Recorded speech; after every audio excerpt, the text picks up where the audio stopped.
السلام علیکم، کیا حال چال ہے آپ لوگوں کے؟ امید کرتا ہوں سب ٹھیک ٹھاک ہوں گے۔ اور میں اپنے بارے میں بتا دوں کہ میں بالکل ٹھیک ہوں اور بہت زیادہ خوش ہوں۔ مجھے لاسٹ 2 to 3 ویڈیوز میں بہت اچھا رسپانس آیا آپ لوگوں کا، بہت بہت شکریہ آپ لوگوں کا۔ میں نے سونے کے بارے میں جو پریڈکشن کی ہے دیکھیں وہ سچ ہونے جا رہی ہے۔ ویڈیو کی ٹائمنگ دیکھ لیں اور آج کے ریٹس دیکھ لیں۔ اس کے علاوہ میں نے بٹ کوائن پر ویڈیو بنا ڈالی، وہ بھی ذرا ملاحظہ فرما لیں۔ آج میرا ٹاپک ہے 18ویں ترمیم۔ حکومت 18ویں ترمیم کو کیوں بدلنے جا رہی ہے؟ 18ویں ترمیم ہے کیا چیز؟ اس سے فائدہ کس کو ہو رہا ہے؟ یہ کب پاس کی گئی؟ نقصان اس میں کس کا ہے؟ اور سب سے بڑھ کر وجہ کیا ہے اس ترمیم کو چینج کرنے کی؟ یہ سب کچھ میں آپ کو اس ویڈیو میں بتاؤں گا۔ اس ویڈیو میں آپ کو اور بھی بہت کچھ پتہ چلنے والا ہے کہ اس کے پیچھے پوری پلاننگ کیا ہے، یہ پلاننگ کب سے چل رہی ہے، یہ سب کچھ آپ کو اس میں پتہ چلے گا۔ تو 18ویں ترمیم ایک ایسی امینڈمنٹ ہے، ایک ایسی ترمیم ہے کہ جو پاس ہوئی پیپلز پارٹی کے دور میں، جو کہ پورے 5 سال میں ایک واحد کریڈٹ پیپلز پارٹی اپنے آپ کو دیتی ہے کہ NFC ایوارڈ کے تحت انہوں نے یہ ترمیم پاس کی۔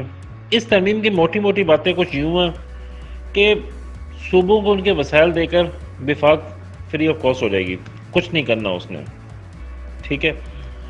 صوبوں کی پھر ذمہ داریاں کیا ہوں گی؟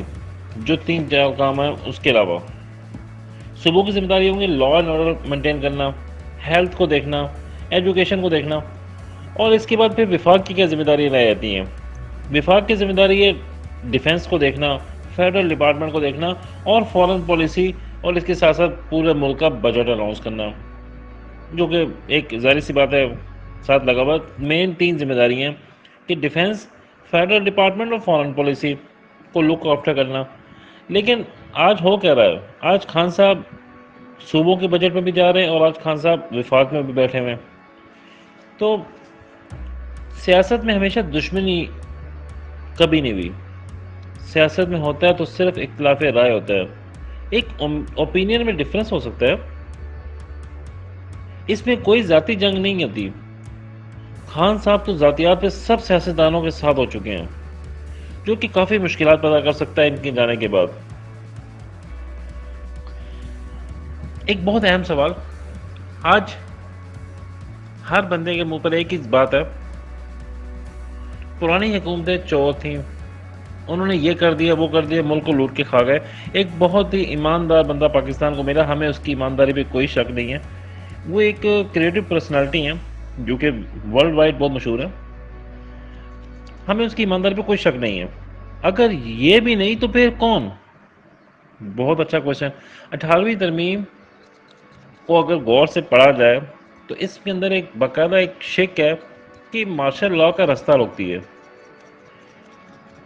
کہ اگر آپ کے ذہن میں یہ آ رہا ہے کہ پنجاب میں حکومت نون لیگ کی تھی، جو کہ ظاہر سی بات تھی، تو آپ صرف مجھے اتنی سی بات بتا دیں کہ ذہن میں یہ آ رہا ہوگا کہ صوبہ اور وفاق مل کے پیسے کو باہر لے کے جا رہے ہیں، تو اب خان صاحب کی حکومت 3 صوبوں میں، KP کے ان کے پاس ہے، پنجاب ان کے پاس ہے، اور کولائی کی حکومت ملی جلی حکومت بلوچستان میں بھی ہے۔ تو ہم ان کی ایمانداری بھی شک نہیں کر رہے، ہم یہ نہیں کہہ رہے کہ اب بھی یہ کام ہو سکتا ہے۔ میرا سوال صرف یہ ہے کہ جب پہلے کام چل پڑا تو اب کیا مسئلہ ہے؟ خان صاحب کی حکومت تو 3 صوبوں میں، یہ وہی بات ہے، ناچ نہ جانے آنگن ٹیڑھا، خان صاحب کو ناچنا نہیں آتا۔ ایک وقت تھا جب لوگ پس رہے تھے، پیٹرول مہنگا ہو گیا، بجلی مہنگی ہو گئی، اور بس ایک بہت ہی جابر حکمران ہمارے سر پہ بیٹھا ہوا ہے، یہ جائے گا تو پتہ نہیں کیا کچھ ہو جائے گا، اور بہت ہی ایک نئی حکومت آئے گی تو پھر یہ ہوگا اور ہم یہ دیکھیں گے، جو کہ ٹوٹلی ڈیفرنٹ ہوا۔ ابھی ہم نے اس ٹینیور میں دیکھ لیا ہے اور آگے دیکھ بھی رہے ہیں۔ یہ سب کیوں ہو رہا ہے؟ سب سے پہلے تو خان صاحب نے 2 کام بہت بہت برے کیے ہیں۔ ایک تو انٹرسٹ ریٹ کو ہم 5.5% سے لے کر 13.25% میں جا کے بٹھا دیا، پھر کہتے ہیں کہ ہم 3200 ارب انٹرسٹ دے رہے ہیں۔ اچھا، اگر یہ انٹرسٹ ریٹ نہ بڑھایا تھا تو آج یہ 1200 سے 1400 ارب کے درمیان ہوتا، تو باقی جو پیسہ بچتا ہے وہ آپ ڈیولپمنٹ پہ لگائیں۔ آپ ڈیولپمنٹ پہ بھی نہیں لگا رہے، تو آپ سارا پیسہ باہر ہی دیں گے۔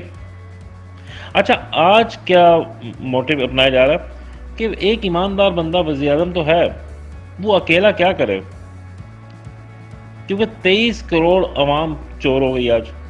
ان سب کا دکھ درد صرف ایک بندے کے اندر ہے، اور وہ اکیلا کیا کرے۔ دیکھیں اس کے پیچھے میں اور بتا دوں 18ویں ترمیم میں ہے کیا۔ وفاق کے پاس جو بجٹ ہوتا ہے اس کا 58% صوبے لے جاتے ہیں، جو بچتا ہے آدھے سے زیادہ چلا جاتا ہے ڈیٹ سروسنگ میں، پھر دفاعی اخراجات شروع ہو جاتے ہیں۔ اس کا مطلب ہے کہ شروع سے ہی یہ بجٹ خسارے سے شروع ہوتا ہے۔ یہ بات خان صاحب کے ساتھ بیٹھے ہوئے لوگ بول رہے ہیں۔ اس کا مطلب خان صاحب نے اقبال جرم کر لیا ہے کہ نواز شریف نے کچھ چوری نہیں کی۔ تو کیا پہلے حکومت میں پیسوں کے بغیر سارے کام ہو رہے تھے؟ نواز شریف کا دور 2013 سے 2017 تک 18 تک تھا۔ آپ مجھے بتائیں کیا وہ 18ویں ترمیم کے تحت کام نہیں کر رہا تھا؟ بالکل کر رہا تھا۔ تو آپ نے اقبال جرم کر لیا کہ آپ اس ترمیم میں رہ کے کچھ کر نہیں سکتے۔ تو جب آپ کچھ پہلے کہہ رہے تھے کہ اربوں روپے باہر لے کے جا رہے ہیں، کوئی کہہ رہا تھا کہ یہ ہو گیا، منی لانڈرنگ ہو گئی، تو اور اب میرا سوال آپ سے، اس کی سب سے بڑی وجہ چینج کرنے کی، آج پروونس آف سندھ یعنی کہ سندھ کا جو صوبہ ہے، اس میں وفاق نے بیٹھ کے دیکھا کہ کوئی کام نہیں ہو رہا، law and order totally out, health zero, minus میں چل رہی ہے، ایجوکیشن تو بس چل رہی ہے۔ ان کا کام ہے کہ بیٹھ کے پلاننگ کریں، یہ بیٹھیں ان کے ساتھ بات کریں کہ کیا وجہ ہے، ہم اس کے اندر امینڈمنٹ کرتے ہیں اور ایک قسم کا ریویو کر رہے ہیں۔ اگر ریویو کی پالیسی پہلے اندر نہیں ہے، کیونکہ 18ویں ترمیم میں یہ چیز نہیں ہے کہ آپ ایز اے وفاق کے ہونے کے ناطے آپ سندھ کے کسی بھی چیز کو دیکھ ہی نہیں سکتے، آپ امینڈمنٹ کریں اس کے اندر، آپ ریویو پالیسی لے کر آئیں۔ ٹھیک ہے، پالیسی ڈیسائیڈ ہو گئی ہے، امپلیمنٹ نہیں ہو رہی، آپ ریویو کر سکتے ہیں اور آپ اس کو چارج اپ کر سکتے ہیں کہ یہ کیوں نہیں ہوا، ایسا کیا وجہ ہے، یہاں سے اتنا فنڈ گیا، ہر شہر کو، ہر علاقے کو کیوں نہیں فنڈ ملا۔ پالیسی بہت اچھی تھی، ڈیسیژن بہت اچھا لیا گیا 18ویں ترمیم کا، صرف مسئلہ کیا ہے ہمارے ملک میں، صوبے امپلیمنٹ نہیں کر رہے۔ تو آپ ریویو کریں، آپ کی پاس اختیار ہونا چاہیے، جو کہ نہیں ہے، آپ اس میں امینڈمنٹ یہ لے کر آئیں۔ سب سے بڑا مسئلہ تو یہ ہے کہ بیٹھ کے بات ہو ہی نہیں سکتی، کیونکہ پرابلم یہ ہے کہ خان صاحب بیٹھنا پسند نہیں کرتے اور سب کو ساتھ لے کے چلنا پسند نہیں کریں گے، جس کی وجہ سے نہ یہ ریویو پالیسی کا ڈیسیژن کسی کے ذہن میں آئے، نہ یہ کوئی بات ہو۔ اچھا، مزے کی بات، ہم نے بجٹ بنانے کے لیے بھی جو پلاننگ کی ہے وہ آئی ایم ایف سے بندے بلا کر کی ہے۔ کیا وجہ، کیا ہمارے اتنے بڑے ملک میں ہمارے پاس اتنے پلانر بھی موجود نہیں ہیں؟ اور اس کی کیا وجہ ہے کہ ہم صرف 6 ارب ڈالر کے پیچھے ہم نے آئی ایم ایف سے ہاتھ ملا لیا، اور وہ 6 ارب ڈالر ہمیں یکمشت ملے بھی نہیں، وہ ہمیں قسطوں میں مل رہے ہیں۔ تو اس کی کیا وجہ تھی کہ ہم نے آئی ایم ایف کی طرف دیکھنا پسند کیا؟ میرا نہیں خیال کچھ سمجھ آتی ہے، یہ ایک غلطی ہوئی ہے، اس کو بھی ایکسیپٹ کر لینا چاہیے، غلطی ہوئی ہے ہم سے، ٹھیک ہے۔ ورنہ آپ لاسٹ پچھلے دور میں دیکھیں، آپ 2200 سے سٹاک اٹھ کے ہمارا 53,000 پہ پہنچ گیا، ڈالر 100 سے 115 کے درمیان رہا۔ ایسی کیا وجہ تھی کہ الیکٹرسٹی کے 11,200 میگا واٹ کے پروجیکٹ لگے، جو کہ کسی بھی حکومت میں اب تک نہیں لگے۔ موٹر ویز پہ کافی کام ہوا، ضرب عضب شروع ہوئی، رد الفساد جیسا جو اس وقت کراچی میں بہت امن و امان ہے، یہ شروع ہوا۔ تو اتنا سارا پیسہ کہاں سے آیا؟ یہ کام ہے سارے وفاق کے ڈیولپمنٹ کے، جو کہ خان صاحب صرف پروونس کے ڈیولپمنٹ فنڈ کو دیکھ رہے ہیں۔ اگر یہ سکون سے چلیں، اس کو ٹھیک طریقے سے پلاننگ کریں، آپ صوبوں کا کام صوبوں میں چھوڑ دیں، ان پہ ریویو پالیسی لے کر آئیں، اپنا کام خود دیکھیں، تو میرا نہیں خیال یہ کوئی مشکل کام ہے یہ اس کو مینیج کرنا۔ آپ کے پاس 50 بندوں کی ٹیم ہے جو کہ وزیر ہیں آپ کے ساتھ، اور پھر کل کسی وزیر کا کوئی معاملہ اٹھ کھڑا ہوا، پرسوں کسی وزیر کا معاملہ اٹھ کھڑا ہوا، تو آپ کہتے ہیں کہ ہم اپنے وزیروں کی خود اکاؤنٹیبلٹی کرتے ہیں۔